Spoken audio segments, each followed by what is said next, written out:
កាយាល័យវាមិនមែនគ្រាន់តែជាកន្លែងធ្វើការប៉ុណ្ណោះទេប៉ុន្តែវាតំណាងឲ្យគេឈ្មោះកិត្តិយសរបស់យើងដែលត្រូវបានគេមើលឃើញ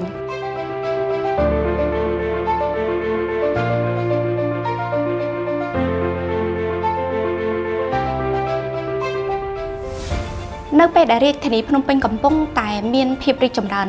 និន្នាការដែលក្រុមហ៊ុនជាតិនិងអន្តរជាតិកំពុងតែជ្រើសរើសគុណភាពនិងទីតាំងរបស់ពួកគាត់ក៏មានការផ្លាស់ប្ដូរដូចគ្នា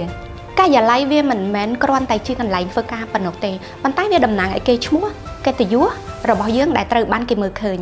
ដូច្នេះហើយបានជាការិយាល័យកម្រិត A ត្រូវបានអភិវឌ្ឍឡើងដើម្បីគាំទ្រការរីកចម្រើនជំនាញវិជ្ជាជីវៈនៅក្នុងអាជីវកម្មរយៈពេលវែង